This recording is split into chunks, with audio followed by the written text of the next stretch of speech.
kos kitu teh tiba lagi kumaha guruna sebab ayam murid teu ngaji deui cara Syekh gitu Burhanuddin urang lamun ningali tina manaqib Syekh Burhanuddin nu aya di Padang eta teh apan ngaguru ka Syekh Abdul Rahim Ansingkili anu baheula urang keur carita Aceh eta teh tsunami Aceh aya hiji kuburan sisi laut boro-boro ku cai ieu haseup ge teu daekeun kadinya mah datang ka kuari eta teh Syekh Abdul Rahim Ansingkili lamun urang bertorekot bakal nyaho di dinya aya tah daftaran-daftaran wali-wali Allah di Aceh eta wow sakitu luar biasa ribuan 200.000 pae kuburan eta mah aneh ieu kuburan ieu cai masa cai teu daekeun ka dinya di dieu 3 meter di dinya kan aya jelema anu ngiuhan nyana ge kageteun kok cai kos taneuh cai teu daekeun ka dinya asubuhna ke Syekh Abdul Rauf mah masyaallah di dinya lah nyanyian sarujud ka kuburan di dinya maksudna bersyukur aya sababaraha puluh jelema anu di makam dinya salamet eta ka Syekh Abdul Rauf Asingkili namun urang nyaritakeun tentang para wali aya di dinya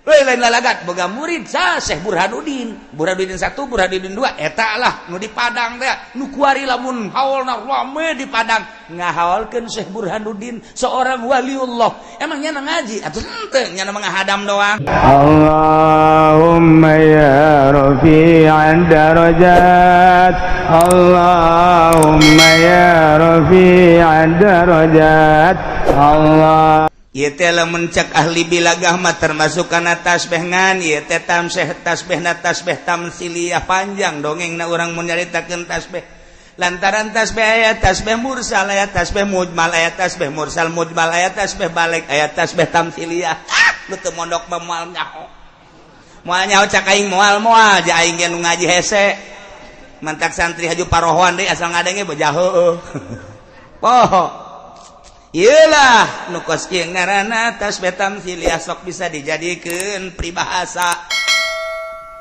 tasbih tamsiliyah mah lamun di alfiah mah sok aya tah nyaritakeun anu kaduhung teh anu kaduhung baheula henteu bebeneran kok kuari jadi kaduhung baheula keur mondok aing henteu nyaan kuari dijadikeun ustad ka dieu hese ka ditu hese kaduhung makan tilok teh heula panderi kecuali tukang beca meja mah gaduh teh heula can kaharti kan terus yang mau kaharti di mana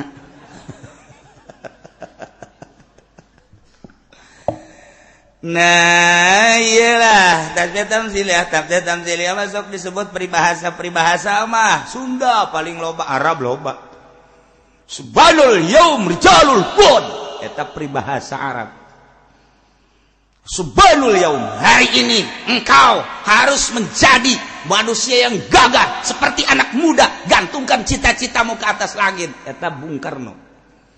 Rijalul yaum, Subhanul yaum, rijalul god. Nanti engkau kelak akan menjadi pemimpin. Eta peribahasa singkil kuari engke bakal ngeunaheun engke. Tuh, eta tah Subhanul yaum, rijalul god. Peribahasa lu di Sunda mah loba jasa peribahasa teh lain lalagaan mun Melayu aya sedikit-sedikit lama-lama jadi bukit naon eta hulu sia sia mah geus can ngarti geus seuri sedikit demi sedikit teh bapak urang sacek jadi hulu sia jadi gede oh jaheuh nya salah sia lain kitu sia mah ge eta na bae nu inget ya bapak sia teh henteu janggung jadi sia saceklek sapeting kuari jadi segede sia ditimbang teh bode 70 kilo baheula na saeutik ban eta lah sedikit lama-lama jadi sia lain kitu salah tah mah sia mah nu inget nu salah bae kan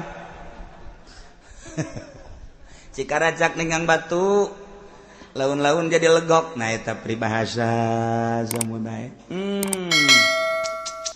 aya deui peribahasa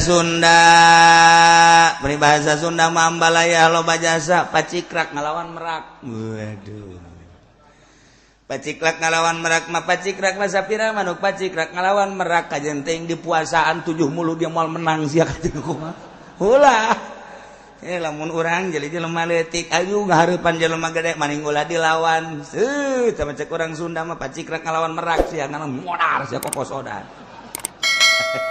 eta pacikrak ngalawan Merak insyaallah kemenuk Merak teh aku kuncungan emang kuncungna anyar atuh tiba heula tah mah cek urang Banten mah sia mah dia mah teu nyaho kuncungna emang nang meuli lain Merak mah tiba heula kayak kuncungan asli berarti kuncungna sia bapak cikrak ulah dilawan.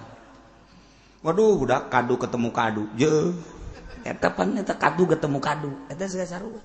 Beuh, budak pariuk manggih ka kepas. Loba tah di Sunda mah. Oh, budak. Ulah-ulahna naon sireum ge budak, ai katincak-tincak teh mangegel. Eta peribahasa. Ulah kieu di mana sireum katincak ngegel? Beuh, paeh. Sia mah teh nyaho peribahasa. Wal masalah tuh gaya no masyaallah nah ieu geus sarua bae Gusti Allah teh nganamsilkeun supaya kaharti ku urang ulah-ulah urang dihirupan deui ku Gusti Allah sabada maot taneuh geus rata kemudian ku Gusti Allah diturunan maul hayat dihujanan sadunya anu bentukna kos cai mani dihudangkeun kemudian cal-cal okos toge kala luar haju ngomong membahasana mimma raqadina hadza ma wa'adar rahman wa sadaqal mursalun tah tadi di tamsilkeun ku Gusti Allah sakumaha kaula nu agung teh ngahirupkeun bumi anu tandus sabada katanduna satadunda katandusanana sabara taun mah haju ku kaula diturunan cai tina cai eta terus ngayembeng haju jararadi bubuahan berbagai bubuahan bisa dinikmati teh bubuahan teh nah kadzalika nukhrijul mauta kitu keneh kaula ge bakal ngahudang-hudangkeun jelema anu geus parareh minal ardi ti kuburan masing-masing ku kaula wa nafsu wa man amrana ba'suhum dihudangkeun deui ihyan dihirupkeun fil yaumil akhir engke di akhir eta teh kakawasan kaula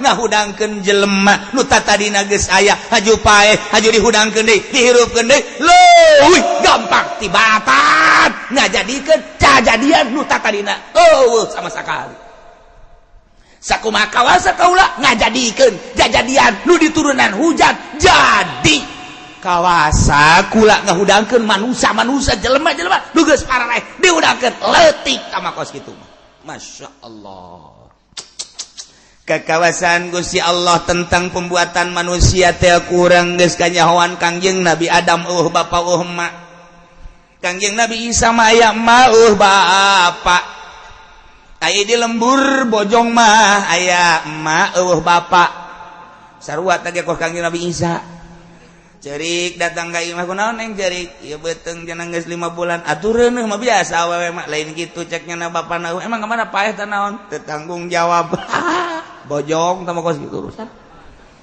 berabe tah mata nu jelas aya tapi pelakuna nah iyalah para hadirin jamaah kaum muslimin wal muslimat rahimakumullah urang engke bakal seperti kitu Allah ngajelaskeun kieu maksudna la'allakum tadzakkarun harapan aranjeun kabeh teh supaya areling mun geus eling iman bejakeun ayat ieu teh ka kafir bejakeun ayat ieu teh ka Yahudi ka Nasrani nu mantak dakwah mah lain cara urang di majelis taklim lain dakwah di masjid lain dakwah di kalangan mukminin mukminat tama dakwah teh hanya untuk memperkuat keimananana doang bahkan lamun motifna teu beres mah lain dakwah tamangan sakadar hiburan dakwah mah tuh Nasrani di gereja dakwah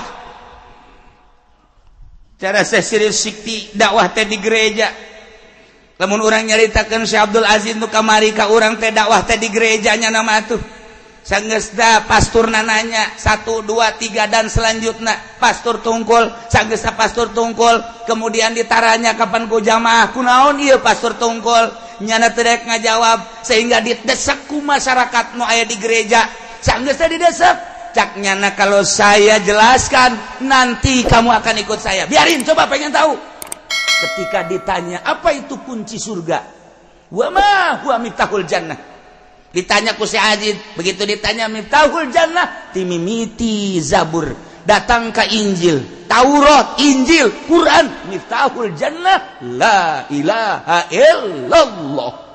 Mantap lu urang ge osok miftahul jannah la ilaha illallah. Ondo tama. Salat henteu. Tama Bang, tama kipu doli tama gos kitu mah. Ya Allah ya Rabbi. Nyanya miftahul jannah la ilaha illallah. Coba gali ta la ilaha illallah. Iya mah pakai nong nang ning nong. Miftahul jannah, hasil miftahul jannah la ilaha illallah Muhammadur Rasulullah kabeli apaan sa? Belon teh. Tah mah kunci sorga, udah sok ningong-ningong. Kabeli kunci mobil gua. Nah, eta pastur langsung ngucapkeun mulai dari Zabur pasturna pernah baca Zabur, pastur pernah baca Taurat, pastur pernah baca Injil, pastur pernah baca Quran. Dari seluruh kitab samawi miftahul jannah la ilaha illallah. Maka dengan demikian terserah kepada Anda sekalian yang ada di gereja, saya akan masuk Islam di hadapan Syekh Aziz. Asyhadu an la ilaha illallah wa asyhadu anna Muhammadan Rasulullah. Kunaon atuh lain bendu sa gereja asup Islam kabeh. Hidayah lain lalagan eta Syekh Aziz nu di urang teh lain lalagan lain jelema leutik. Asup Islam kabeh Syekh Aziz kaget engke kumaha lamun dipertanyakeun. Menta kala luar kabeh geus jadi muslim muslimah. Terus jana diondang asup Islam. Nya mun lain pangkat wali ieu meukeun carita somprana moal bisa.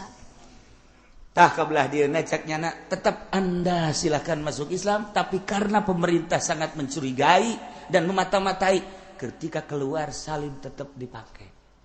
Di Amerika keluar tetap dipakai, kajero dibuka sholat. Iyalah berjuang Syekh Aziz lain letik-letik jelema. Nah, iyalah kadzalika nukhrijul mauta la'allakum dakwahkeun coba di gereja, dakwahkeun coba di kuil, dakwahkeun coba di kelenteng, dakwahkeun coba di kalangan-kalangan Yahudi jeung Nasrani. Ieu karak dakwahnyaan ngan nu dakwah model kitu geus kudu pasagi. Ulah kudoli mah ulah kaput. Geus maningan ka Cisupa bae, ka Cikopa, ka Cisoka eta bae lah paling jauh Cisauk lah. Geus. Geus khawatir jangan lamun dibawa ke kelenteng khawatir. Kebalik lain mau berkat naon hinyoh deui. Aduh, Masya Allah. Jadi geus kudu kelas. Numantak ketika Gus Dur baheula masuk gereja, wow dikapir-kapir ku kabehan. Sekula kok kitu amat sih teh jahuan sejarah para aulia Allah baheula. Gus Dur mah dakwah teh di gereja, Gus Dur masuk kelenteng, Gus Dur masuk. Ih, atuh geus teu roba-roba, cai laut dikamamatakeun ge asin bae. Campurkeun jeung cai darat, moal ngahiji, cai laut bae. Emas tetep bae emas. Emang roba atuh henteu sakali mas tono. Iya, tah lamun geus teu robah kitu silakeun. Namun baheula Gus Dur, wow dikapirkeun dianukeun tenang bae. Nyanana bendo atuh henteu, sebab lah nyana geus nyahun ka Allah. Cuman sia disengerikeun ku Gus Dur geus nyahun ka Allah, ngan aing deuk nuduh-nuduh sia. Buktina nu zarah sapoe teu kurang ti 10.000 sanunita. Dina kitab Maimuniyah dijelaskan tanda seorang diangkat jadi solihin atau jadi wali setelah maut jelema zararah kadinya tanpa dititah. Eta ciri. Di kitab Maimuniyah geus anu nitahan atuh zarah dari ka paharto mah dititahan ge urang embung. Ye kiaina nu dititahan Kiai Golkar ye dibere minyak, dibere kecap, dibere duit atau dicokot. Zarahna kan datang ka hadap doang, ngonyeng balik. Isukna tahu diisuk tadi bere tuh tejarah jana ge. Teh kiai boloon deh sarua. Datang ka kuari geus dipersiapkeun pertokoan dan lainnya. Aya nu hayang zarah teu. Ketika datang tadi itu sekedar hayang nyaho doang. anu maksud zarah mah teu saha nu ngahalangan Gusti Allah. Apa emang Soeharto jore? Wallahu alam ieu mah teu nyaritakeun jore jeung bagus ngan nu dicaritakeun bahwa zarah teh ieu nang Allah. Dititakan ka ibu mah embung bae, teu daek mah teu daek bae ka jeung kuku mah. Nah, dakwahkeun. Mantak urang mah sebagai rakyat hayu bae kiai nu deuk dakwah di anu kajen ulah sok haju sombral ngomong segala kafir segala ulah antepkeun bae engke ge kadeuleu manfaatna di akhir. Ge anu henteu dakwah ka gereja ge modern Nur Kholis jadi abangan kos kitu jil. Jadi jaringan Islam liberal dikutuknya na ku di ditu ku mertuana. Lantaran mertuana kiai gede dilempengkeun teu daek lempeng dilempengkeun teu daek lemu dilempengkeun teu daek sabodokeun. Masya Allah ta'ilah urusan anak kadinya mah rahasia Allah subhanahu wa ta'ala. Numantak Abu Nawas mah nyana mah nyin pertanyaan ain endog jeung kotok heulaan mana. Aduh Abu Nawas sok aya bae heulaan endog ain endog mun mimitina di mana jeung mun kotok. Oh heulaan kotok ai kotok emang di keremana ku saha? Jiheunya, eta mah hiji. Pertanyaan kedua cek Abu Nawas heulaan buah apa heulaan tangkal? Heulaan siki apa heulaan tangkal? Ye, atuh heulaan siki, ai tangkal mimitina di mana? Oh, heulaan tangkal. Heulaan tangkal aya teh siki da di mana mun ngerti tangkal? Eta sarua tah pertanyaanna heulaan endog apa heulaan kotok? Sarua bae heulaan siki apa heulaan tangkal? Dibulak-balik seuri bae Abu Nawas mah. Bodoh sia. Pertanyaan wali eta kos gitu. Eta pertanyaan wali, pertanyaan Abu Nawas. Heulaan endog apa heulaan kotok? Jawabanana harese lamun lain wali deui. Kitu keneh heulaan siki apa heulaan tangkal? Nah iya keur nyaritakeun ayat fa anzalna bihil ma'a fa akhrajna bihi min kullis samarat. Kaula nurunkeun nu agung nurunkeun cai, kemudian diturunkeun hujan haju jararadi fa akhrajna bihi kula ngajadikeun ku eta cai tina jadi tangkal mingkul lis samarat buah bararuahan buah bertah. Heulaan mana tangkal jeung siki? Heulaan tangkal. Tangkal jadi emang di mana jati siki? Waktu heulaan siki cakeun.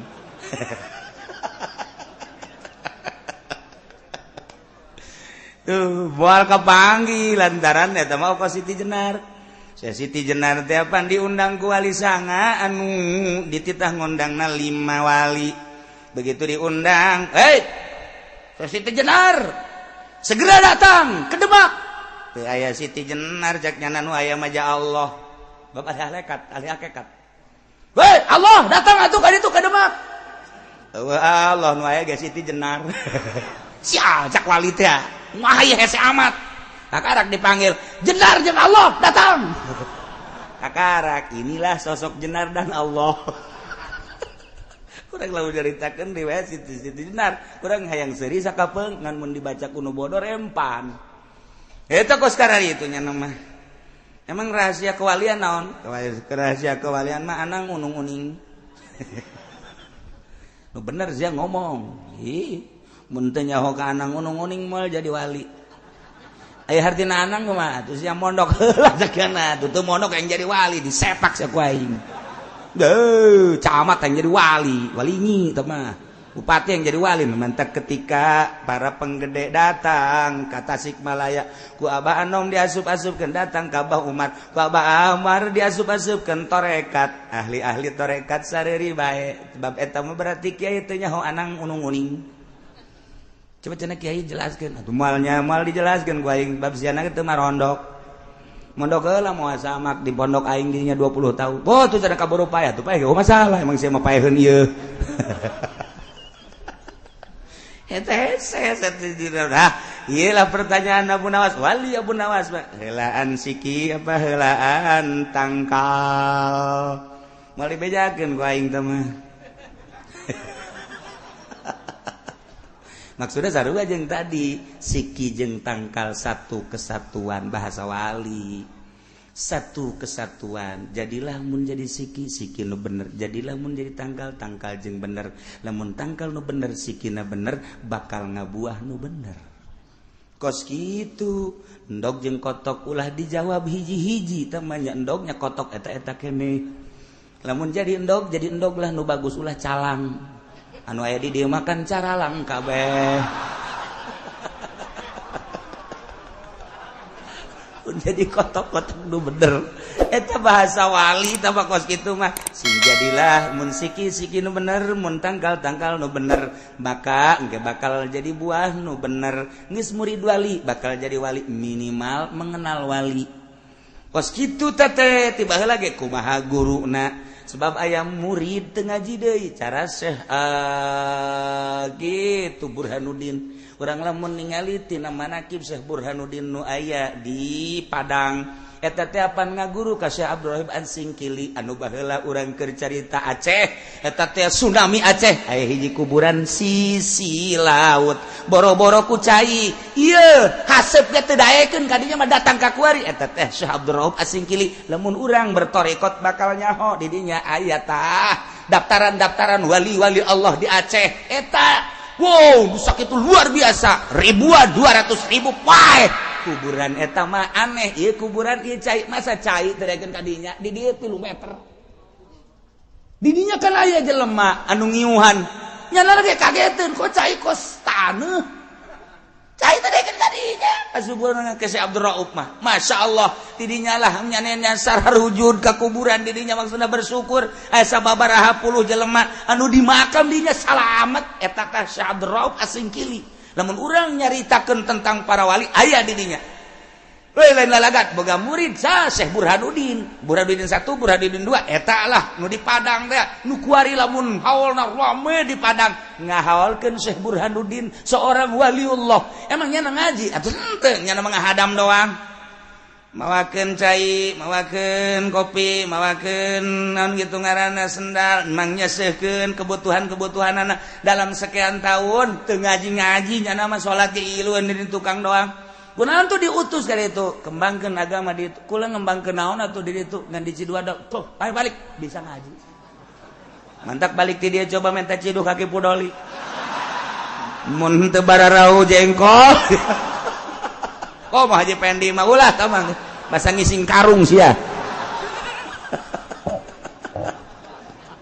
ya Allah ya Rabbi kaget mamang marang di Ciduan ku Haji Pendi kok ieu goni dararatang ka dieu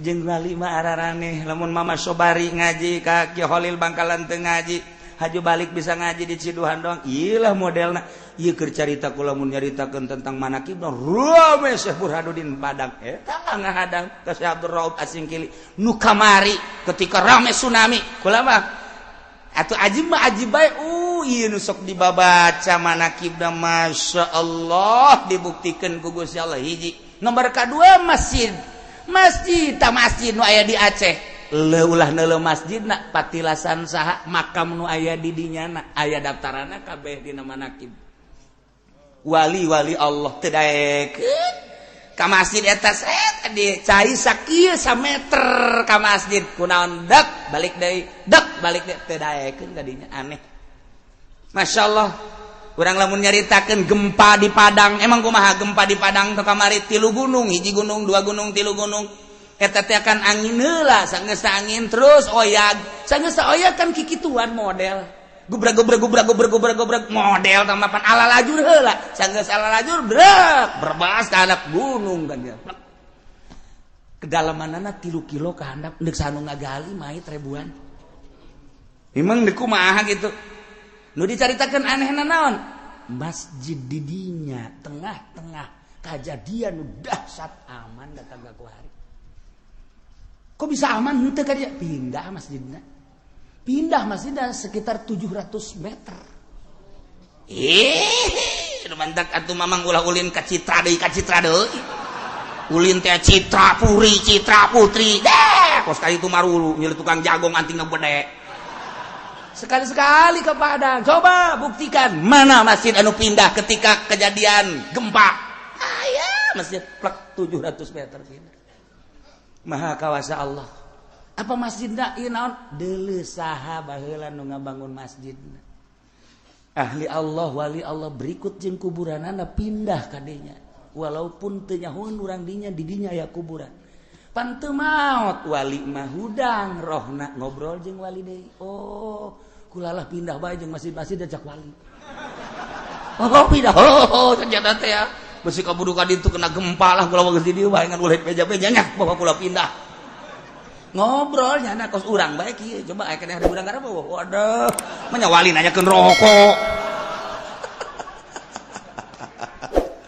Bantah kulah kaget lamun aya hiji wali jarak ka kuburan kos ngobrol ulah kaget nyana geus usul ulah dituturkeun nyana bae bahasana ge jalain jara bahasa urang damang kumaha itu muhun tas di mana ya mang tas ondangan manya wali ondangan ya tuh kan itu naik organ tunggal burung tahu tukang karung kos gitu mah ieu keur carita aulia Allah batur teu nyahoeun hayalah wali nu nyahoeun indah tanyakeun coba ke ka urang Padang masjid mana tah ketika gempa nu pindah jeung kuburan ngan teu meunang dicaritakeun kuburan nu ditukangkeun mimbar wali Allah ketika dek dibangun ku salah seorang wali ulah cek nyana geus teu kudu titah ka ditu bae sebab eta murid termasuk murid Syekh Abdul Rauf Asingkili murid Abdul Rauf Asingkili ai Abdul Rauf Asingkili urang mana urang Timur Tengah tetep jangan mah habaib murid-murid da ajam loba jasa nu berkembang di Sulawesi di Banjarmasin di Padang murid Syekh Abdul Rauf Asingkili baca coba ge kurang kitabna Masya Allah gitulah mencerita tentang pertorikohan jadi lamun ahli torikoh keur nyana boga sejarah nah ieu mah keur carita indah masjid kitu Baitur Rahman eta kitu naon Aceh aman Syekh Abdul Rauf nasugan tersentuh ku cai henteu maha kawasa Allah ijang tanda bahwa ahli-ahli Allah teu maot dijagaan ku Syekh Abdul Rauf aya anu nyahoeun wali Allah Syekh Abdul Raufna hudang cai tadi geus saputer eta doang cai 3 meter ka luhur jajanna mah pan handa di sisi jasa pantai sugan ku henteu beres tsunami Syekh Abdul Rauf nyahoeun leungit kitu ge Syekh Burhanuddin dan lain-lain sebagainya ulah kaget atuh masjid loba nu aman di Padang salah satu masjid waliullah pindah 700 meter urang teh tilok dibaca nu kos gararituna dianggap hayalan maju teh dipuat-puat di koran ge besi engke kafir tersentuh kan kitu di urang mah aya unsur-unsur bae aya unsur-unsur bae nyaritakeun Syekh Abdul Rauf makamna henteu kena ge dibahasna anul sebab di urang mah henteu murni Islamna haju nu ngaberitakeun anak kapan eta teh Kristen mah lo di Kompas Kristen Merdeka Kristen mayoritasna ieu teh Kristen mentak berita-berita nu kos itu diabai-abaikeun ku nyana berita-berita keanehan nu karomah maunah kecuali maonah eta na ieu dawakeun kadzalika nukhrijul mauta la'allakum tadhakkarun bejakeun ka maha kawasaan Gusti Allah ulah-ulah ngahudangkeun jelema nu tadina geus aya nu tadina geus pernah dihirupan ku ari dihirupan di atuh teh mah babari sarua jeung mobil tabrakan di bagusan deui atuh ka bengkel gampang tah kos kitu mah ieu bae ge daerah nu tandus gunung mana sawah mana huma mana sakapeung waktu mah ku Gusti Allah teh di hujanan jaradi urang mun liwat ti Jidah ka Madinah baheula mah kapan Mekah Madinah teh lila urang kerencan aya jalan nu kuari maka ditu jalan teh ka aslina zaman baheula eta teh kapan ningali satu waktu mah tandus tatangkalan urang ka Mekah deui 5 tahun kemudian Masya Allah kaloba tatangkalan haju nu ngangon sapi nu ngangon onta nu ngangon embe loba lantaran loba tatangkalan ke 5 tahun deui ka Mekah ko tandus tatangkalan engke aya deui nang saha ngajadikeun eta teh ya Allah dengan ilmu naon deui aya awewe kurang ditanya aju nyana nyiduan teh banget kos kitu nanya aing tasbih siapkeun Al-Qur'an teh hudang sebagai petunjuk ya Allah ya Rabbi ulah maca dina Al-Qur'anul Karim laqad jinakum bi kitabin fassalnahu ala ilmin hudan abdi jelas dek maka pituduh Al-Qur'anul Karim sedangkan lamun dibaca ayatna qala Yusuf li abihi ya abati ini raaitu ada asal kau kabawas samsa wal qamaratum sajid dibaca 75 kali kuari tiupkeun ke arah imahna abdi yakin hudan baca Quran tiupkeun ke batu segede pok mun aya jelema timpakeun ka tarangna dah ujiana mun teu ngudag jago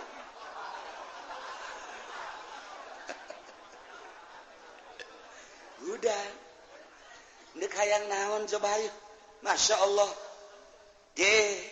ulah dikira geus cukup Yahudan sebagai pituduh ente neangan pituduh ulah ka kitab-kitab nanaon hayang mahmur loh dinawi negara Indonesia udan teangan petuduh dina Al-Qur'anul Karim cara berpemerintahan cara berekonomi cara berbudaya cara berhukum ente ulah jauh-jauh neangan petunjuk Al-Qur'anul Karim hudan lamun ente sebagai obat muslimin kemudian ente neangan petuduh lain melalui Al-Qur'anul Karim godok wae siang ke cek Allah Quran baca minta petuduh ya Allah ya Rabbi ieu mah hayang sugih ka Gunung Kawi nah sia awas ya kunaon hayang ka awewe ka dukun baca Al-Quran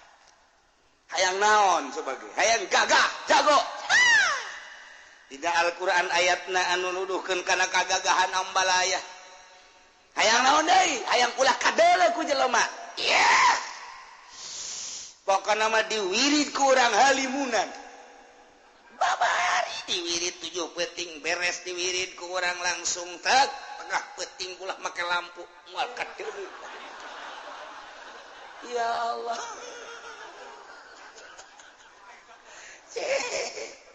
hudan tancapkeun tanamkeun di jero dada urang-urang sebagai umat muslimin cinta Allah cinta Kangjeng Rasulullah cinta Al-Qur'anul Karim buka Al-Qur'an sebagai petunjuk ayat baik walaqad ji'nahum bikitabin fassalnahu ala ilmin hudan sebagai pituduh ieu teh lain hiji ayat tu jaritakeun hudan urang dina alif lam mim zalikal kitabul la raiba fihi hudan lil Yege hudan liqaumi yu'minun sebagai petunjuk bagi kaum iman. Urang mah iman ka Allah. Iman ka Kangjeng Rasulullah, iman ka Al-Qur'anul Karim, tinggal dipake hudan, kunaon ka babawa, ku lain Islam. Kunaon ka babawa ku Yahudi berpemerintahan, politik Yahudi, ekonomi Yahudi, budaya Yahudi. Ataupun urang mah aya kitaban hudal liqaumi yu'minun Quran buka selama akur jeung Al-Quran silakan akur ulah ieu lamun geus boga keyakinan luar biasa terhadap Allah Rasulullah jeung Al-Qur'anul Karim baca Al-Qur'an aya kabeh dina Al-Qur'anul Karim urang mun maca soal jinayat soal dakwah eta teh anu diterapkeun di Indonesia aja teu pati berbeda jeung kaayaan hukum-hukum beda soteh engke teh urusanana urusan kitu tentang hukum nu dijatohkeunana wungkul. Adapun praktek-praktekna, teori-teorina jeung praktekna hampir sarua Al-Qur'an ngajelaskeun. Ge ulah hese-hese. Urang deuk carita hayang puasa Al-Qur'an baca, ulah puasa ngaleuwihan teh Al-Qur'an. Ieu mangke cak Al Hikmat ulah buka sia di magrib buka-buka engke jam 3 peuting.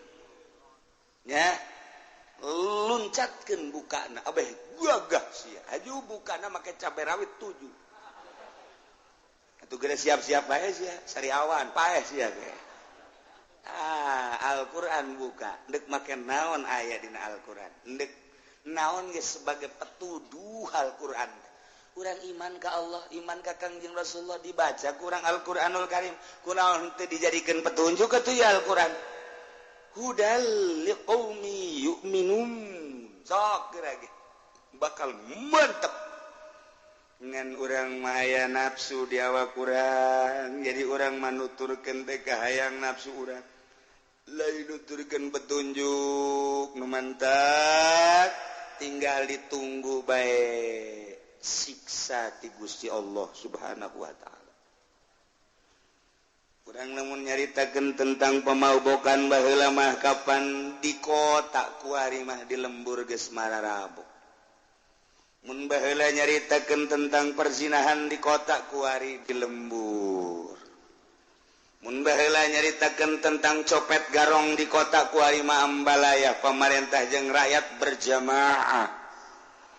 Maling beda bahasa doangnya nama bahasana korupsi, urang mah bahasana ngagarong, maling nyopet ala hadin sawa alfadun mutaradifatun bima'nan wahid. Cek ahli mantek mah beda-beda lapad tapi maksud mah lapad makna nama eta-etan. Korupsi maling, garong maling, maling, copet maling kana. Mantap kata kos kitu teh ngaranna alfadun mutaradifun bima'nan wahid. Ngan keren doang korupsi. Keren kadengina. Padahal eta teh garong. Bupati korupsi, bupati garong. Gubernur korupsi, gubernur garong. Tapi orang teu asa kagarongan barang ngadenge gubernur orang ditahan lantaran korupsi biasa bae urang. Sebab bahasana dibaguskeun, tapi lamun kieu mah, "Woi, gubernur orang garong." Tah urang kadadar rada asup, "Hah, garong." Masya Allah. Ngagarong nu satu, ngagarong urang. Je. Emangnya nagarong? Atuh garong sarua bae. Ai urang, ai sia mah copet. Cak gubernur sarua aing garong saya copet. Masya Allah karim. Hudan sebagai petunjuk Quran ya. Di samping hudan cek Gusti Allah wa rahmatan liqaumi yu'minun. Jeung sebagai kadedeh kanyaah rahmat ka kaum anu arariman.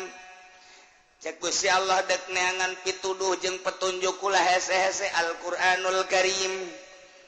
Di dinya teh aya rahmat liqaumi yu'minun be menuturkeun sebagai petunjuk Al-Qur'an engke datang rahmat ti Gusti Allah. Endeu kumaha datang rahmatna lantaran urang teu make petunjuk Al-Qur'anul Karim.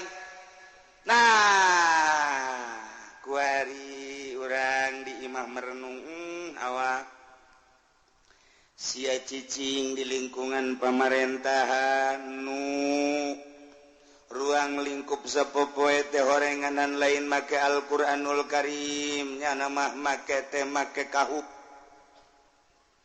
horenganannya nama make aturan demokrasi liberalisasi kadituna naon deui bangsa sisian teh ekonomi kapitalisasi geus bangsa kos kitu bae sisian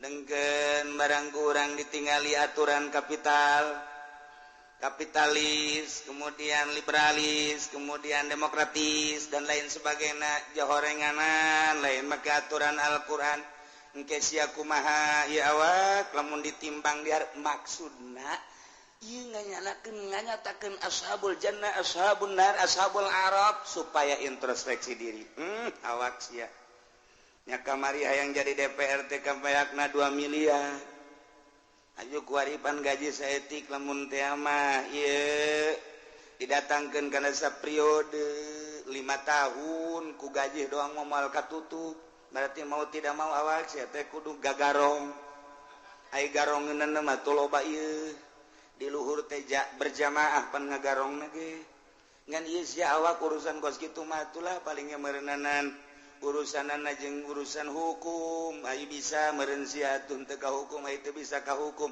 ieu kan urusan di dunia tapi lain eta ai ngadenge ngaji sia kamari sia lamun paeh kuari-kuari ieu asupna aya di mana jawab ku sorangan asana ayana di neraka sia sanggup henteu ka neraka kebel henteu atuh pugu sia sanggup tante coba curug sia dalan kasamawarkeun ulah samawar kembang api bae ulah kembang api rokok bae rokok melentung nyeri da sia hendak siap dan teu lain gitu pan masalahna can kapulangkeun eta mah geus bae tunu geus banggeus anu ieu mah kaharepna mah teh kudu mikir ieu kumaha ieu bakalna lamun isuk paeh teh kumaha ya tuh mudah-mudahan we kalau dipanjangkeun lain mudah-mudahan goblok sia nyaho teu umur sia tolol meureun sia carekan awak urang ku urang sorangan daripada dicarekan ku kiai mangke kiaina jadi mamala dicarekan ku ustad aja jadi diteluh mendingan nyarekanan sorangan awak nya lamun disupae sia aju kamarikan calon DPR beak sabaraha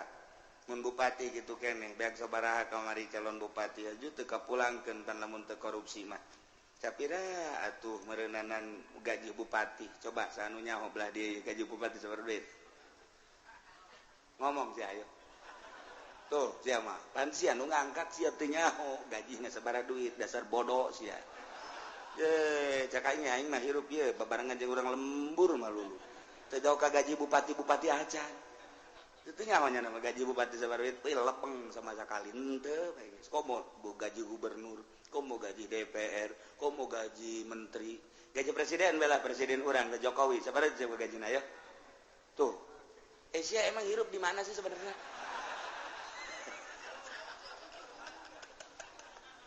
teu nyaho ka gaji pugus sia nu ngaji teu nyaho eta ka gaji kos kitu masyaallah paingan kumaha teu korupsi kumaha nah ieu ge belah dia mun ditanya teu nyaho barego kabeh sok doang make jas segala naon gaji bupati teu nyaho nya ge sabaraha gaji bupati teu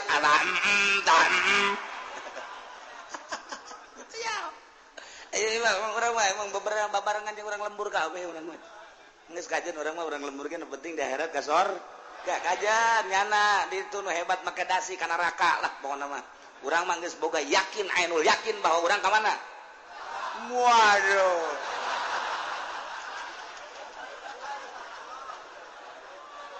aja sok kitu tungtung nama di dunia bodoh di akhirat can karuhan Masya Allah karim naya fassalna ala ilmin hudat wa rahmatan liqaumi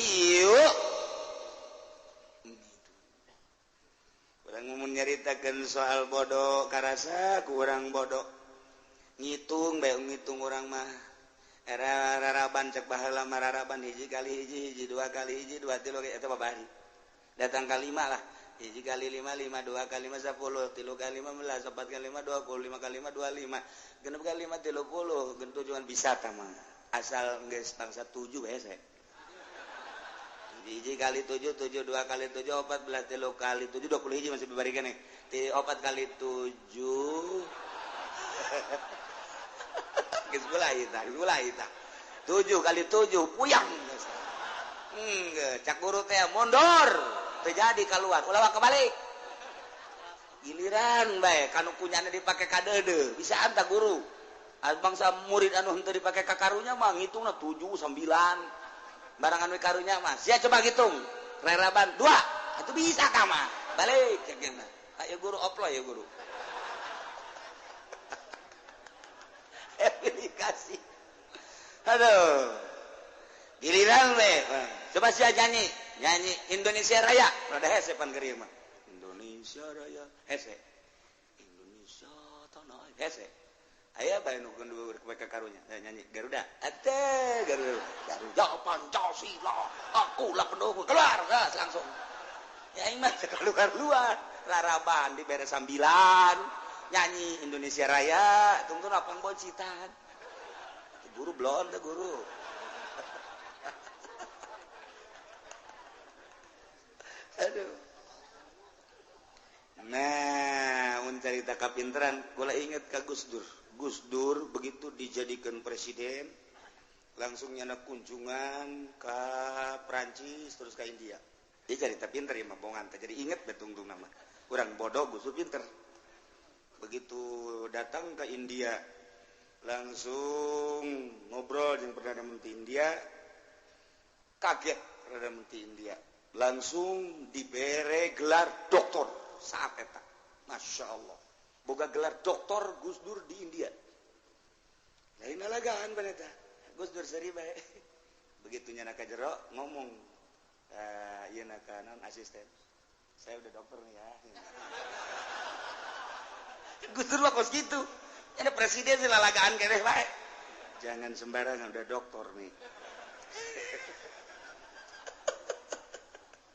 eta kaistimewaan Gus Dur sebab naon nyaritakeun tentang dunia nyaho kabeh nyaritakeun tentang tokoh nyaritakeun tentang filsafat budaya dan lain sebagainya kagetin tokoh India kaget sehingga diberi gelar doktor nyana boga doktor di India begitu balik ka dia sugan ngomong nyana gelar doktor teh Gus Dur mun Haji Pendi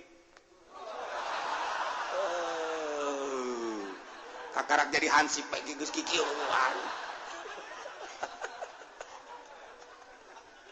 pernah ngomong bahwa saya gelar dokter teh padahal sahnya nama didoktorkeun Masya Allah ulang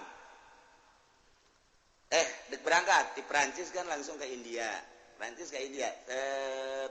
begitu dek datang ke India kira-kira bangsa setengah jam deui kapal di luhur ieu awan bahaya gede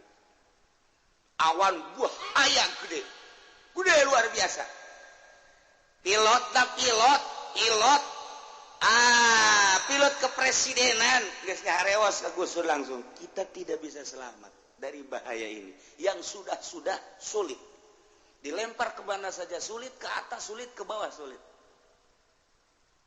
Gus Dur teh pulang lagi atuh nggak mungkin Gus kita harus pulang lagi nggak mungkin ya harus kemana kita ini berarti kita mati di sini justru Gus bagaimana supaya selamat Gus Dur tetangga bagi kabeh geus nyarekelan Gus Dur Said Agil geus nyarekelan Gus mungkin kita sekarang mati ya kita berjamaah kita mati di dalam kapal situ mati saya nggak mungkin cerita nyata tanyakeun Said Agil tiluannya nama batur kemudian ti kenegaraan 5 kemudian jeung pilot kepresidenan nyana geus bingung begitu dikeker deui udah makin dekat Gus ini ke atas salah ke bawah salah ini Pak harus ditabrak hancur kapal langsung Gus Dur tungkul ngadoa langsung set tabrak aja Gus Dur lain lalagan pilot geus ciut tabrak saja insyaallah selamat Gus Dur Masya Allah begitu 10 menit 5 menit deh tiba-tiba muka awan gelap set di jero awan eta teh aya kiai cak pederopongan pilot aya kiai pakai jubah cak kiai maju coba eta kaistimewaan Gus Dur percaya teu pertanyakeun coba ge pilot masih hirup keneh pilot kepresidenan Gus Dur nah langsung ditabrakeun masalah kan set kunaon beres eta nutup deui hideung deui turun New Delhi langsung eta lah tadi menang gelar doktor nanya kos itu balik ke Indonesia eta pilot langsung datang ke Gus Dur ceri atur nuhun dan lain sebagainya Gus Dur teh jangan sama saya sama Allah itu dari Allah saya cuma mohon kepada Allah supaya selamat Cak Umar Wahid dokter nyana aya Gus Dur Abdurrahman Wahid aya adina ngaranna Umar Wahid jadi dokter eta teh Umar Wahid Gus kenapa waktu itu berdoa selamat begini cek Gus Dur teh makanya saya berdoa selamat permasalahan Indonesia belum selesai kalau pulang lagi ke Prancis itu berarti relay waktu acak-acakan kan ini kan di schedule negara mah untuk hari ini di sini untuk hari ini di sini jadi kalau lambat 1 hari nanti acak-acakan nah makanya saya berdoa antara mati dan selamat kalau mati ya mati selesai kalau mau diselamatkan, selamatkanlah. Allah ternyata memberi keselamatan. Coba eta batur mangadoa kos gitu. Urang yang mantak naon, ya Allah ya Rabbi, selamatkeun abdi sebab nu kolot marah bae. supaya leles lah nukolot ja abdi makhluk Gusti nukolot makhluk Gusti tak mandek di payahan mangga deuk wae mun kadengen ku nukolot bolon ngadoa teh kos kitu ya Gus Dur Masya Allah nah ieu kapinteran Gus Dur lain bae dina zahir tapi dina urusan hakikat seperti eta pohara jasa urang mun nyaritakeun tentang keistimewaan Gus Dur kuari kakarak jelema rindu ka Gus Dur ketika kuari kaayaan di negara batur una rakyat batunya rencana-rencana dan selanjutnya aset mana nu dijual aset mana nu dijual encannya raho pan ieu rakyat mah emang kiai lain rakyat lah bawa omong sia suka juga aing tuh kan dek mana coba urang mun tayangna menta penjelasan nyaho-nyaho Gus der anu deuk kumaha ieu kan negara urang lain negara nyana urang kan bagian negara ibu pertiwi ya Allah ya Rabbi nah ielah Quran cak Gus Dur hudan wa rahmatal liqaum yu'minun ieu nu pernah dibacakeun ka Umar Wahid ketika ditanya waktu itu kenapa berdoa ieu nyana hudan wa rahmatal liqaumi yu'minun aya petunjuk jeung aya kanyaah ti Gusti Allah untuk kaum nu beriman asal urangna bisa bae ngadeukeutkeun diri ka Gusti Allah Masya Allah urang aya ngaji makan ngeunaheun ngadengekeun barang datang ka ieu mah coba aing ngadoa Gusti abdi geus ngadengekeun penjelasan Al-Qur'an ku jelas ku nyata sebagai petunjuk abdi tiba heula di modalan ku kolot geus sabaraha puluh juta meur ambruk bae Gusti aju abdi kuli duit teu nyangsang bae datang ka kuari can boga imah Gusti coba atuh ya abdi tuduhkeun ja Al-Qur'an teh hudan jeung rahmatal liqaumi yu'minun abdi deudeuhkeun ku Gusti coba abdi bere petunjuk aya ka diilham ka dieu ka ceuli nu ngaharewos cak nu ngaharewos atuh lain salah bapa sia ja sia mah beuki judi boloot modal dikamanakeun ku sia dipakekan nelayan malulu atuh sia mah hudan atuh sia mah tolol cak nya ulah loba ngomong sia isi naing hudan wa rahmatal liqaumi yu'minu Masya Allah bari orang mulai mun urang dagang coba introspeksi ya dagang urang bener apa henteu ja aya dina Al-Qur'an aturan-aturanna mun urang dagang kumaha syaratna coba mun urang menggade kumaha ja aya cara-carana hudan itu Al-Qur'an teh sebagai petunjuk coba mun tani nu bener tanina ja aya dina aturan Al-Qur'an cara ngabibitanana cara kitu naon nyayanana dan lain sebagainya engke ngazakatna kitu keneh lamun urang ngawarung kitu keneh mun urang bisnis kitu keneh dan lain sebagainya ja aya horeng aturanna sebab Al-Qur'an teh fassalnahu ala ilmin hudan wa rahmatal liqaumi yu'minun ya Allah dibejakeun ka ahli Mekah soal keistimewaan Al-Qur'an rincian-rincian Al-Qur'an penjelasan Al-Qur'an tentang kabar-kabar baik nu harita maupun anu geus kaliwat anu nyaho mah jelas tu can nyaho manehanana nu baheula di zaman nabi-nabi nu samemeh Kangjeng Nabi kitu keneh urusanana nu gaib tentang waktu perjanjian Gusti Allah tentang waid ancaman Gusti Allah dibejakeun ku Kangjeng Nabi ka ahli-ahli Mekah ka gopar Mekah kumaha tah sikap ahli Mekah hal yanzuruna illa ta'wilah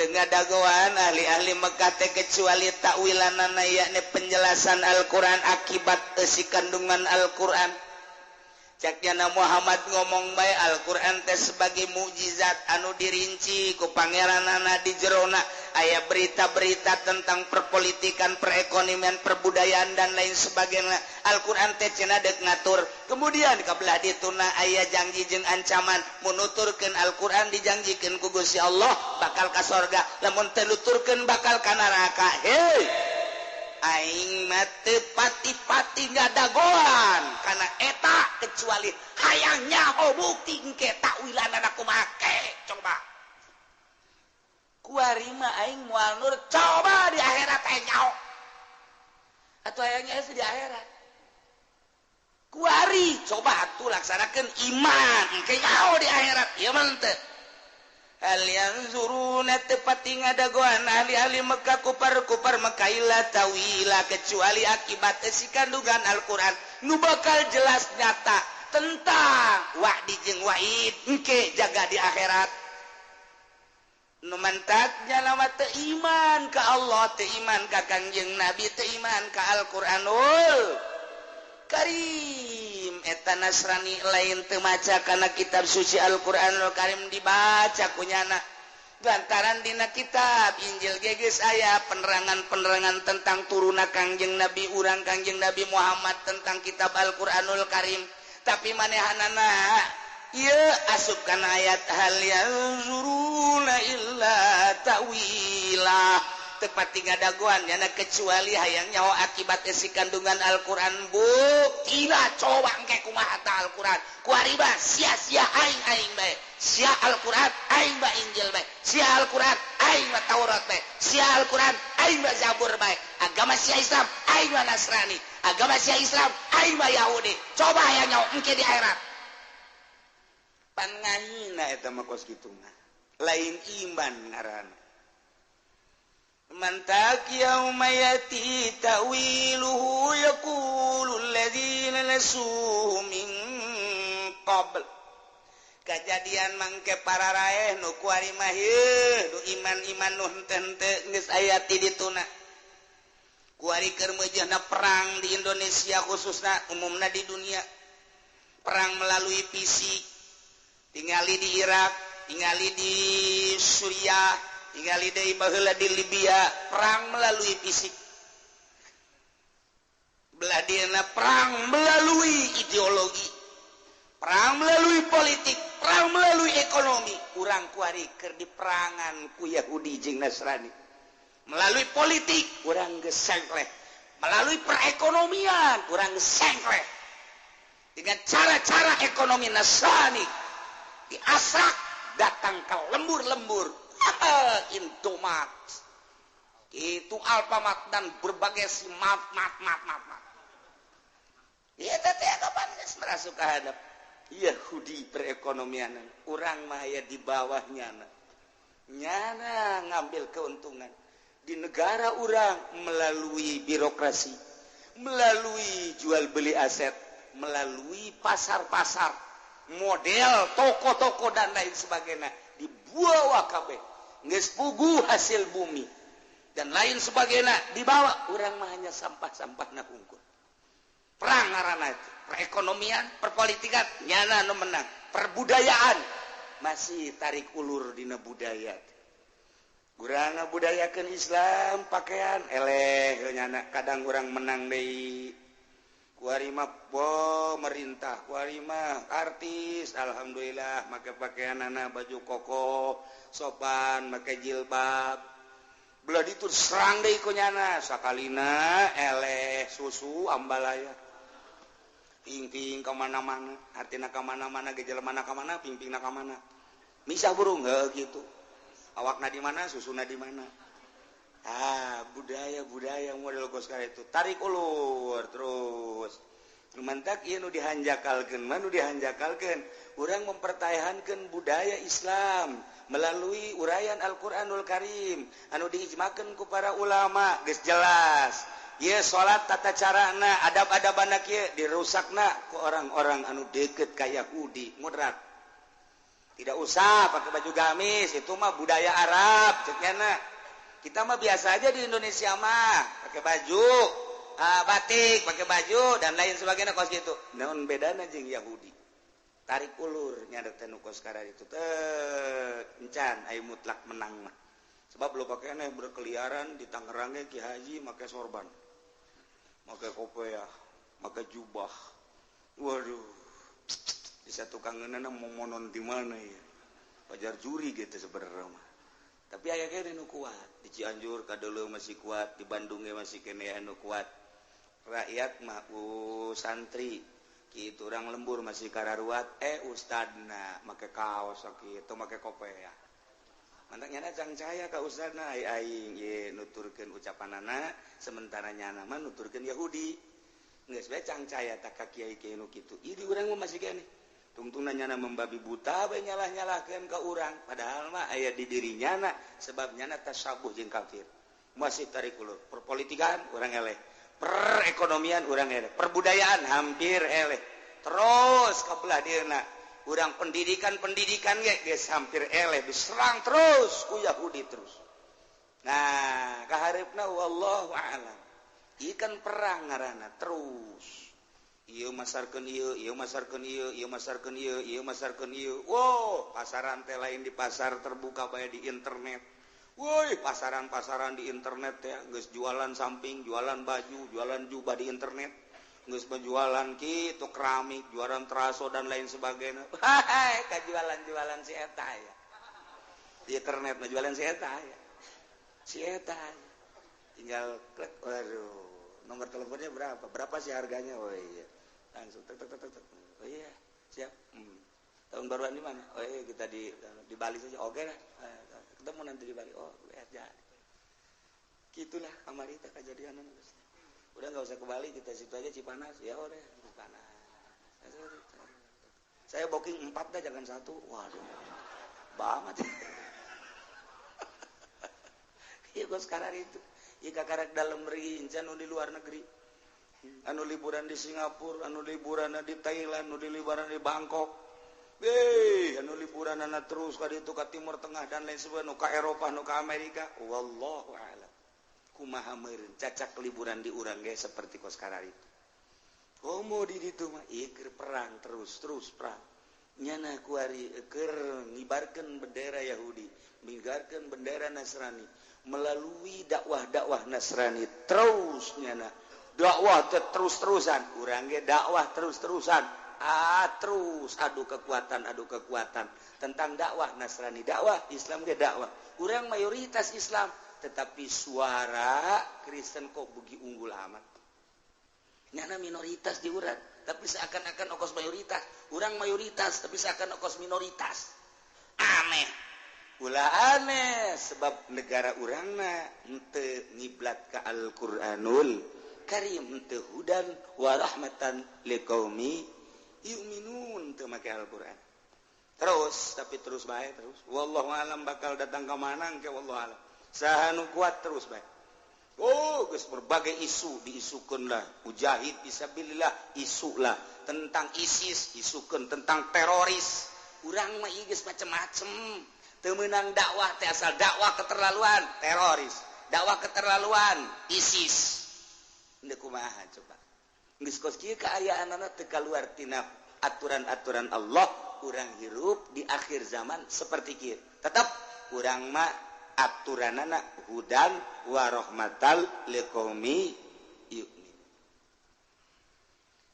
tenungguan manehanana kecuali kana ta'wilan Al-Qur'an hayang nyaho engke pararae kiamat sanggeus kiamat ke diganti bumi teh urang dibahas dihudangkeun ti kubur ngaranna baas idinya bakal digiring ka mahsyar kakaraknya ho aslina Al-Qur'anul Karim yauma yati ta'wiluhu yaqulul ladzina nasuhu min qabl begitu dibariskeun jaga di mahsyar teh kemudian kadeuleu timbangan tidinya kakarakanya hoan tawilan Al-Qur'an teh nyata nu baheula dicaritakeun ku Nabi Muhammad ku Kangjeng Nabi Muhammad dicaritakeun ku penerusna para sahabat dicaritakeun ku para tabiin ku atba tabiin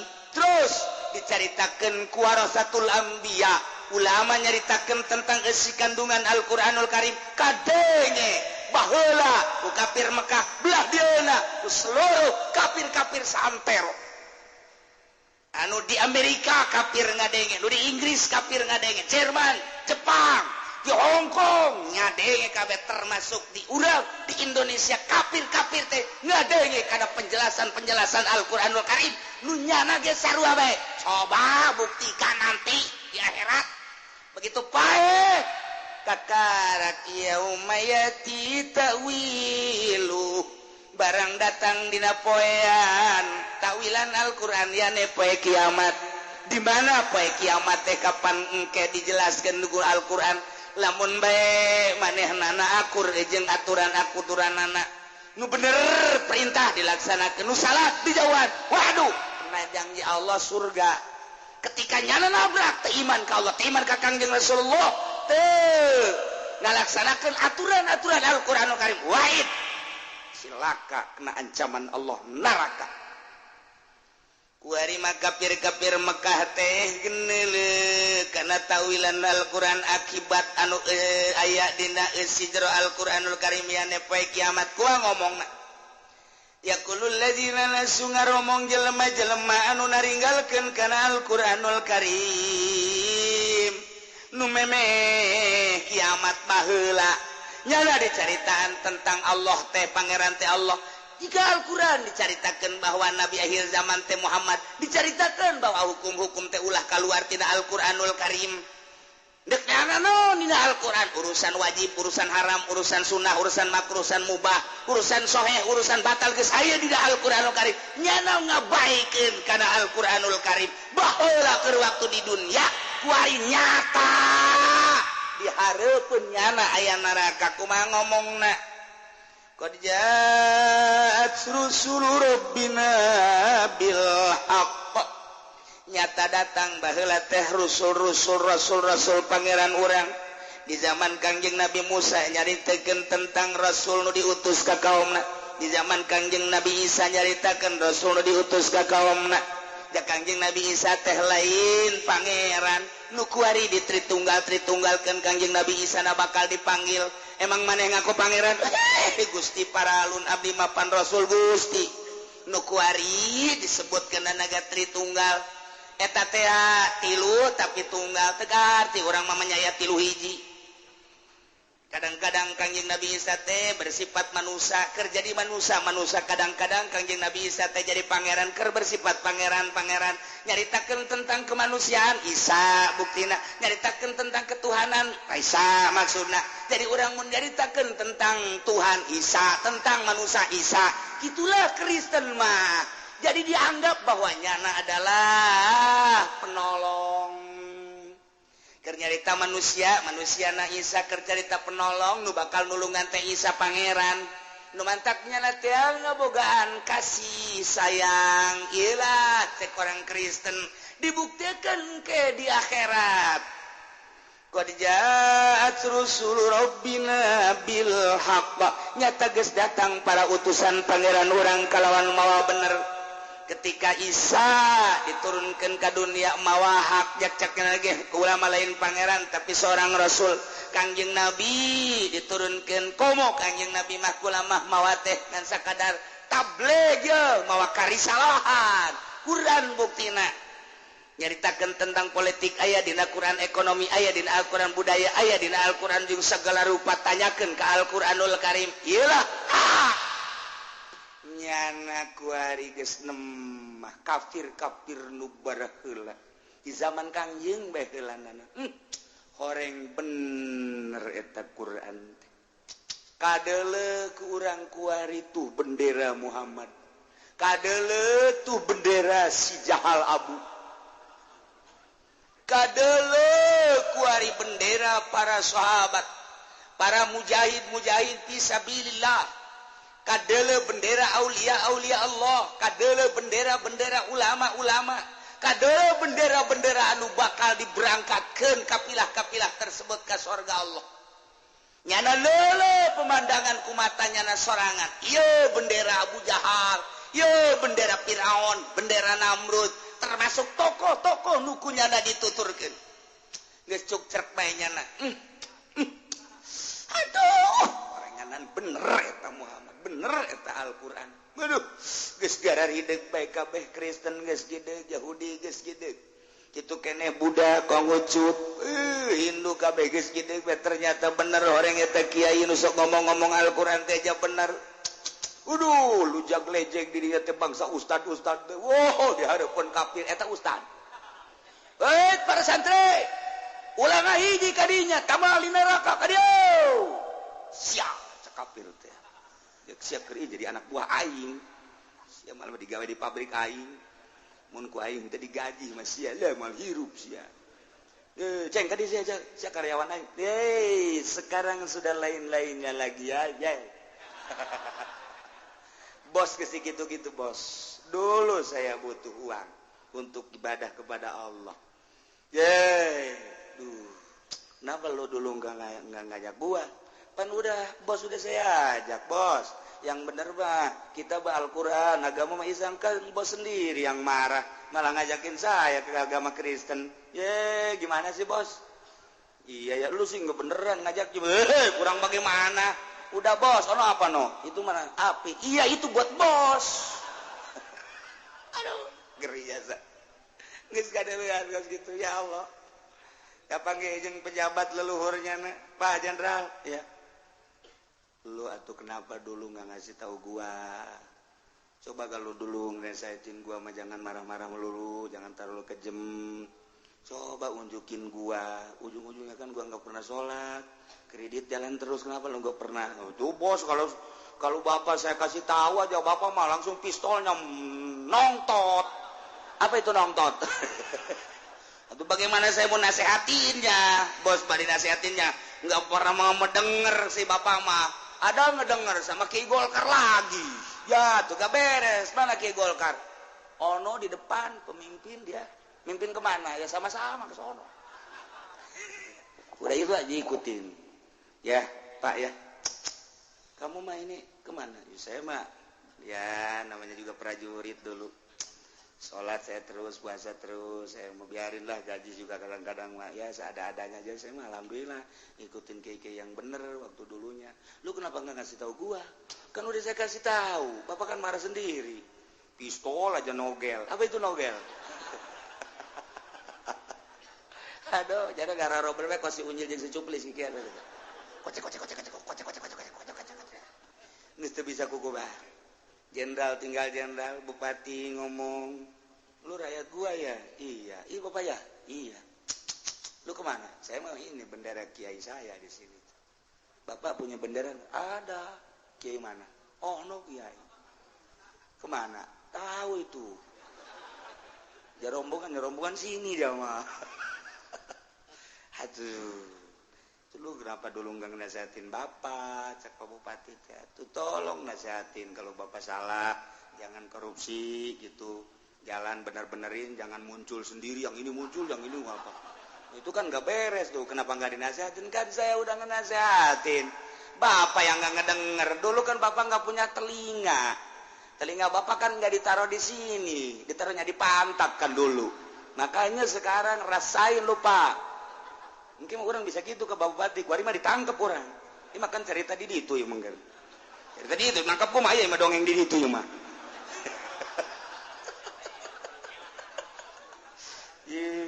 Bupati marah-marahnya na ka rakyat lantaran rakyatna mah loba nu ka sorga. Wah, kurang urusan jalan bae nyungsepnya na. Atau kenapa enggak dinasihat itu kurang bagaimana, Pak? Pohon pisang ditanam di situ. Itu kan sebagai nasihat, Pak. Pohon pisang kan di situ, Bapak kan tahu. Wah, saya nggak tahu. Kan di shooting sama pos kota. Masa Bapak nggak baca? Di situ kan ada pos kota, trektok. Besoknya kan ada muncul di situ. Jalan jurusan Pasar Kemis ditanemin lele. Masa Bapak kagak tahu? Kan punya lurah. Atau lurahnya aja panggil. Lurahnya juga sama-sama ke neraka sama Bapak. Ayo siarah. Bongan si sia tila kusul kacam ka bupati. Ayo siarah, modal siarah. Tuh begitu Pak ya, dulu mah dulu aja, ini mah sekarang kan urusannya Pak. Bapak ngelihat orang apa no? Iya ngelihat tuh jahanam no. Iya itu buat Bapak. Kalau dulu di dunia gua pukul lu. Iya ini kan di akhirat Pak. Nggak boleh paling pukul-pukul Pak. Ini mah urusannya malaikat langsung Pak. Nggak boleh Pak. Ya udah selamat tinggal Bapak. Nyeri hati bupati di gitu-gitu. Aduh encan gubernur. Duh encan kepala bagian teh naon kabag. Kemudian naon deh karena saluhureun kabag teh. Nanti lain kabak namun di pemerintahan saya mah di pabrik saya mah dasar kanya honangan pabrik doang saya mah segala personel dia supervisor eta mah pabrik teh mah gitu mah aing hese ye babarengan jeung orang lembur teh kieu na doang ye aduh masyaallah ya Allah ya Rabbi nah qad ja'at rusul rabbina baheula rasul pangeran datang bil haqqi geus datang para wali mawahak geus datang para ulama mawahak nyana nyaritakeun tentang kredit teh haram sebab dua akad nyaritakeun tentang bunga bank haram ribawi nyaritakeun tentang perpolitikan nu lain aturan Al-Qur'an teu make aturan kalau Al-Qur'an nyana nyaritakeun aturan-aturanana politik ku kiai diceritakan ekonomi diceritakan budaya datang ke kami sebenarnya mah bil haqi kebenaran ngan kami na bae teu ngadenge pedah tama kiai na teu sakola ku kami didengekeun lantaran sapira kiai ka kurung batok henteu boga pangalaman kami mah hayang ngadengekeun ge kiai anu to kami isro nu ka Yordan ka Turki hayang kami mah boga kiai nu kos karar itu anu haju dikendalikeun jeung kami ku kami cak kami hideung-hideung cak kami koneng-koneng arti nyana nuturkeun ka kami hanjakal jasa keur di dunia teh nutur-nutur kiai salapi nah di dieu ye kakara kuari mah nyana teu percaya dah kiai kos kitu ulah didengekeun antepkeun geurap pae sia wa aing dek dilalaga sia di akhirat cenah ki uci mah sokos cenah bakal ka surga bijeu sia nyebut sok aing ayo keur pae sia aing mah boga kayakinan aing mah maca Quran osok salat osok aing mah sanjan teu husu ge ye aya sia korupsi dan lain sebagainya maknya Allah ngabenerkeun kana korupsi keyakinan aing mah kajian kumaha ge ayo ngadu sia di akhirat ye tambah kiai uci teu mau sombong aing sekali-sekali nyombongan sia mah wani aing lamun ka wali aing teu wani aing ka sia mah aing wani aing kan sok udang ti peuting zikir teu wani aing ge sombong aing ka modal sia mah aing wani aing cak aing wani kos gelut bae sih kos gelut urang geus tamat ieu set neuleuh anu kuda-kudana cenget disepak ku aing rekas wani aing atuh sarua ibadah ge potongan korupsi kos kitu wani aing di hareupeun Allah kajian kumaha ge lamun Allah ngasorgakeun sia henteu dikanarakakeun aing ujianna demo ka Gusti Allah sebab naon tetep make Al-Qur'an Gusti mah nya nu korupsi ke surga aya di ka surga mah ka surga tetep kulub bae heula itu atuh di urang ge aya aturanan Al-Qur'an ja Al-Qur'an hudau wa rahmatan liqaumi yuminun bacakeun ku urang ka ditu di hareupeun Allah tah kitab Gusti hudan nyana teh henteu hudan masa neuk dikasorgakeun ja abdi mah hudan waduh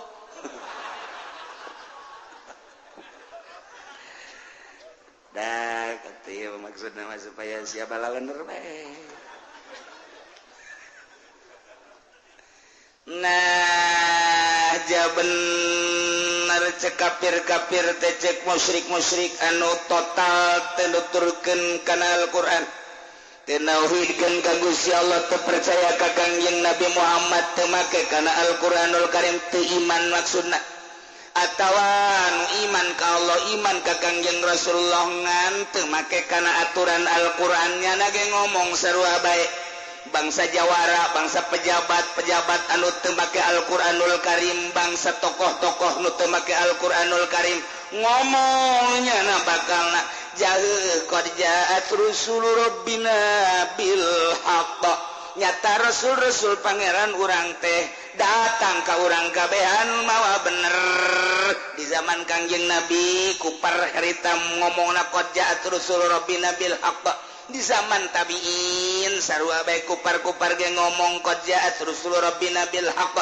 di zaman urang kuari ge jaheueuh horenganan qad ja'at rusul rabbina bil haqqi eta bangsa kupar-kupar zaman ayeuna bangsa jelema nu teu make Al-Qur'an iman ka Qur'an tapi teu make kana Al-Qur'an diharam-haramnya terus bae ditabrak ku nyana di akhirat bakal ngomong jaheueuh horenganan nu diharam-haram teh bukti nyata. Wari kumaha kelanjutanana fahal lana min syufa'a fayasfa'u lana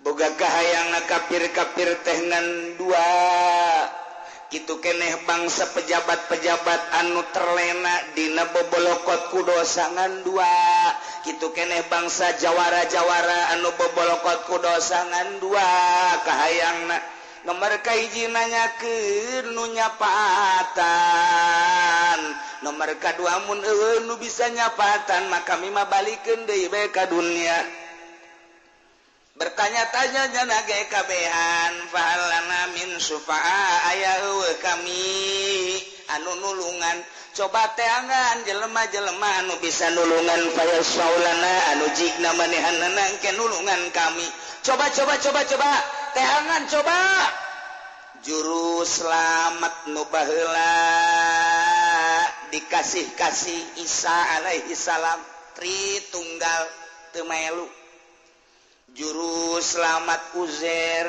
di Yahudi anu baheula di nabi-nabi teu melu dianggap juru selamat bangsa Brahmana nu dianggap kumanehanan teh dewa engke teh dipanggil kumanehanan ieu meureunanan anu bakal nulungan kami ieu teh juru selamat coba atuh kasih kami salamatkeun teu melu seluruh anu kumanehanana kuari dianggap juru selamat yane di dewa-dewa ieu kabeh teu melu nu kahayangnya nama ieu patung-patung arca-arca teh anu kuari disuhun-suhun disembah-sembah teh nyapaatan kanyana atawa nu dewa-dewa nu kumanehna di dewa-dewa teh hayang hadir supaya nyapaatan kanyana atawa bangsa juru selamat perdukunan teh ieu kahayangnya nama nu babarengan jeung nyana teh nyapaatan fahallana min syufa'a fayasfa'ulana mun eueuh au hal nuraddu fa na'mal ghairal ladzi kunna na'mal atawa mun eueuh nu nyalametkeun eueuh anu nyapaatan eueuh nu kitu nulungan kami mah balikeun deui bae ka dunya hayakeun deui engke kami bakal ngamal kana salian ku kami diamalkeun ya deh mun baheula kami kafir kami teu dawidkeun ka Gusti Allah deuk ninggalkeun persirikan deuk nuturkeun Al-Qur'anul Karim di zaman urang ku ari Al-Qur'an mun Quran haram kami moal mun Quran wajib kami deuk mun Quran ulah kami moal kami balikeun deui bae ka dunya kami siap deuk nuturkeun ka dunya ka aturan Al-Qur'anul Karim harapan tinggal harap geus eueuh kudu balik deui mah masyaallah kumaha ta Allah ngajawab fayuqulu lahum cak Allah heuy kafirin heuy musyrikin heuy asin tidak ada nulungan moal aya lantaran eueuh nu bisa nulungan di waktu nu maha hiji dibalikeun deui ka dunya moal mungkin lantaran ieu malalakon teh lain balik deui ka tukang tapi deuk melaju ka hareup tinggal cek Gusti Allah karasa sia qad khasiru anfusahum nyata rugi diri manehanana lantaran bakal jadi narusak diasupkeun ka neraka jahanam karasa kuari mah tah ancaman-ancaman lain wa dhalla anhum ma kanu yaftarun nu kumanehanana dibuat-buat pangeran dolla leungit Kangjeng Nabi Isa nu dianggap juru selamat ninggalkeun nyana kitu kene patung-patung kitu kene patung Isa kitu kene patung Maryam dan lain sebagainya kitu kene Brahmana Geos naon gitu ngaranna kitu Gajah Mada dan lain sebagainya berbagai patung-patung dewa wa dhalla anhum ma kanu yaftarun leungit tina pandangannya nu kahayang nyana mah muncul sebagai jiwa penolong sebagai juru selamat tetapi ternyata wa dhalla anhum ma kanu yaftarun leungit sirna naon nu kumanehna dibuat-buat jadi kasyirikan teh geus boga patung Kanjeng Nabi Isa nage Siti Maryam nage tanggung jawab saha nu nitah mangerankeun aing cak Kanjeng Nabi Isa izin bae maya pangeran dilahirkeun marah Kanjeng Nabi Isa bahkan nang tangan Kanjeng Nabi Isa wahai kaum Nasrani Kristiani Katolik Protestan maju saha nu nitah mangerankeun ka aing ya aing mah baheula teh jaritakeun aku adalah Isa aku adalah manusia aku adalah sebagai utusan Tuhan yang asli adalah Allah sembahlah Allah yang maha asli yang maha kasih maha tunggal jadi kitu padawah teh kunaon Gusti di pangeranan aing izin ke pangeran bahwa aing teh di pangeranan Gusti marah Kanjeng Nabi Isa tidinya leos wa dhalla anhum ma kanu yaftaru leungit Kanjeng Nabi Isa nukunyana kuari dianggap juru selamat nyata nyare kanan heula sanggeus nyare kanan wa dhalla anhum ma kanu yaftarun leungit Kanjeng Nabi Isa nama ka surga tinggal Katolik Kristen Protestan Yahudi jeung berbagai agama kafir nu kuari nyada dituduhkeun ku urang nyangkal ka urang bagaimana keyakinan cek manehanna ya kami gesarua boga kitab kami kitab Weda cek budak kami boga kitab Wisnu dan lain sebagainya kami boga kitab Taurat kami boga kitab Injil lain Al-Quran bae boga kitab suci lain muslimnya kami ge baroga kuari mah kitunya na ngomongna jagang ke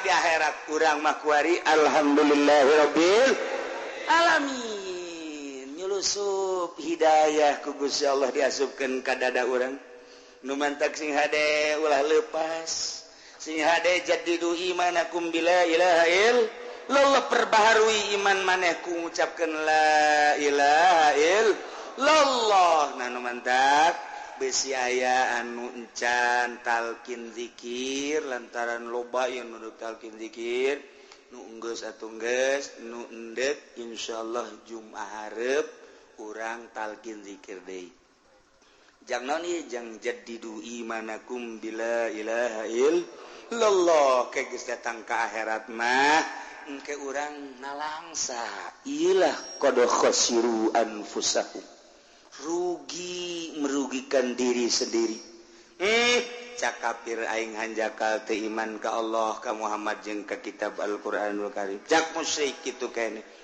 cak jelema nu teu make Al-Qur'an hanjakal aing iman mah iman ka Allah iman ka Kangjeng Rasulullah iman ka Al-Qur'anul Karim tapi aing teu make kana aturan Al-Qur'anul Karim qad khasiru anfusahum tidinya bakalna wa dhalla anhum ma kanu yaftarun na'udzubillah min zalik mudah-mudahan orang kabehan ditetapkeun iman Islam dibere mantap keyakinan urang yakin ka Allah ka Rasul jeung ka kitab Al-Qur'anul Karim sehingga urang aya dina ridho Allah Subhanahu wa taala di bawah naungan bendera Kangjeng Nabi urang Kangjeng Nabi Muhammad sallallahu alaihi wasallam sakali deui beusi aya nu talkin zikir insyaallah Jumat wallahu a'lam.